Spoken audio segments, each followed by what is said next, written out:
I welcome you all to the learning made easy. आज के इस लेक्चर में हम लोग बात करेंगे चैप्टर रिप्रोडक्शन के रिलेटेड कुछ और डिफरेंट टर्म्स के बारे में जो चैप्टर रिप्रोडक्शन के अंडर आपको देखने को मिलेंगी।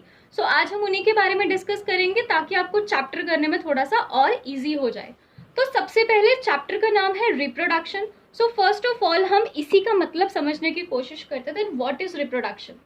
ठीक है, अब देखो इस अर्थ पे जितने भी इंडिविजुअल्स हैं, राइट, इस अर्थ पे जितने भी इंडिविजुअल्स हैं उनके पास ये कैपेसिटी होती है कि वो अपने जैसे इंडिविजुअल्स को क्या कर सकते हैं, प्रोड्यूस कर सकते हैं, राइट। चाहे for example suppose if we have plants, so plants में ये एबिलिटी होती है कि वो न्यू प्लांट्स फॉर्म कर सकते हैं, right. In the same way अगर मैं एनिमल्स की बात करूं तो एनिमल्स में भी एबिलिटी होती है कि वो अपने जैसे न्यू एनिमल्स क्या कर सकते हैं, फॉर्म कर सकते हैं, राइट। अब ये जो प्रोसेस है प्रीवियस प्लांट से न्यू प्लांट का बनना, प्रीवियस एनिमल से न्यू एनिमल का बनना, ये जो प्रोसेस है इसी प्रोसेस को कहा जाता है reproduction. So what is reproduction? It is the process of formation of new individuals from the existing individuals. Existing means जो पहले से प्रेजेंट हैं, उसी चीज को हम क्या बोलते हैं, रिप्रोडक्शन। सो आई होप आपको रिप्रोडक्शन टर्म अब क्लियर हो गई होगी that what is reproduction. Now ये तो पता चल गया रिप्रोडक्शन है क्या। Now what are the different modes of reproduction, किस किस के थ्रू हम रिप्रोडक्शन कर सकते हैं। So there are two types of reproduction और you can say there are two modes of reproduction. First we have the asexual reproduction, another one we have the sexual reproduction। अब एक एक करके हम सबको डिस्कस करते हैं। सबसे पहले बात करते हैं asexual reproduction की। What is asexual reproduction?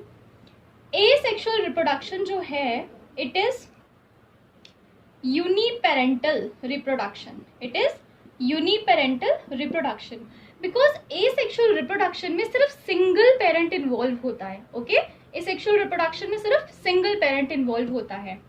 और क्या चीज होती है सेक्सुअल रिप्रोडक्शन में? ए लगा है मींस इसमें कोई चीज तो एब्सेंट होगी, right. What does the word a represents? Absent. Okay, so यहाँ पे क्या एब्सेंट होगा? Fusion of gametes. There will be no fusion of gametes. Fusion of gametes will be absent in the asexual reproduction. Okay, so ये होती है asexual reproduction. ये एक ऐसे मोड की रिप्रोडक्शन है जिसमें सिंगल पेरेंट इन्वॉल्व होता है plus there is no fusion of gametes. On the same case on the other hand if I talk about the sexual reproduction, no what is sexual reproduction?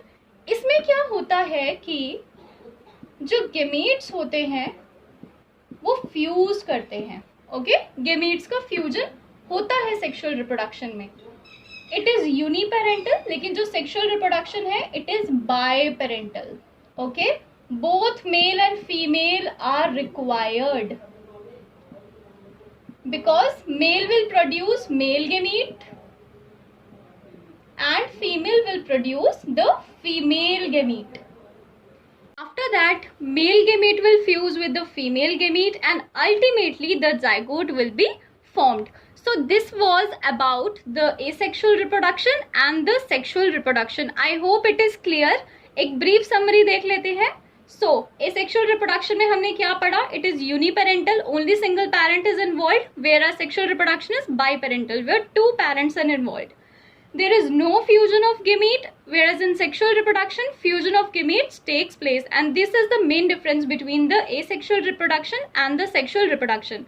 Now we will discuss about some more terms related to the chapter reproduction. So now our next term is gametes. So now I will discuss about gametes कि gametes क्या होते हैं। ठीक है, अब देखो what are gametes? Gametes are the reproductive cells जो actually में रिप्रोडक्शन में हिस्सा लेते हैं। ठीक है, so what are gametes? Gametes are the reproductive cells। इनको sex cells भी बोला जाता है। These are also called as sex cells. Now we have two types of gametes. Okay, now we have the two different types of gametes. First we have the female gamete and another one we have the male gamete. Female gamete क्या होगा? That will be the ovum और the egg cell. And male gamete क्या होगा? That will be the sperm.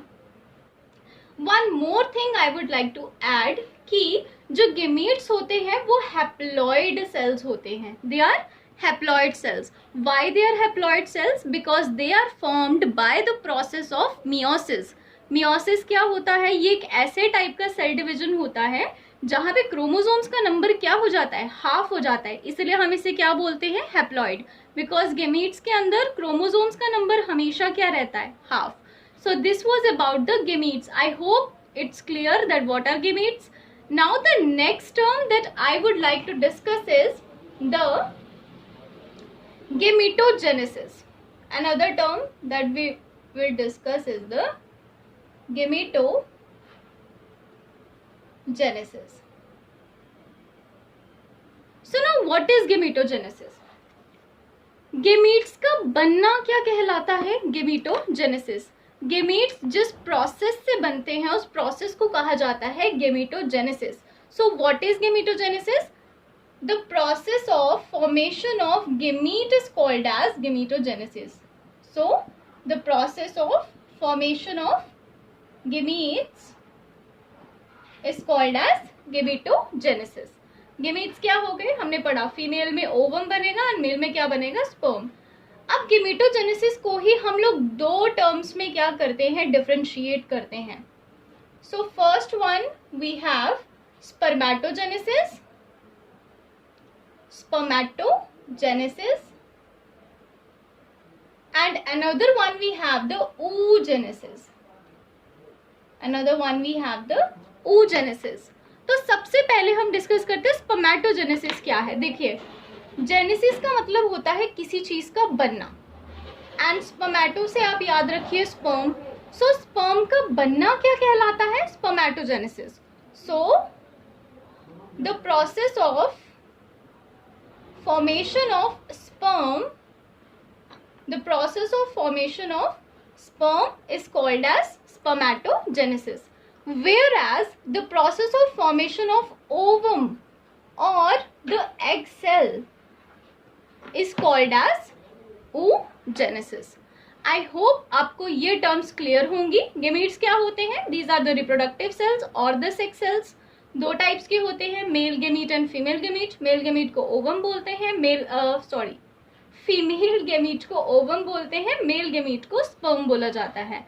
Another thing we have gametogenesis. What is gametogenesis? Simply the process of formation of gamete is known as gametogenesis. gametes के बनने के process को बोला जाता है gametogenesis. ये दो में डिफ्रेंशिएट हो जाता है. If sperm formation is taking place, it will be spermatogenesis, and if ovum formation is taking place, it will be called as oogenesis. I hope everything is clear to you. So next lecture में हम लोग कुछ और terms discuss करेंगे. तब तक के लिए बाय बाय.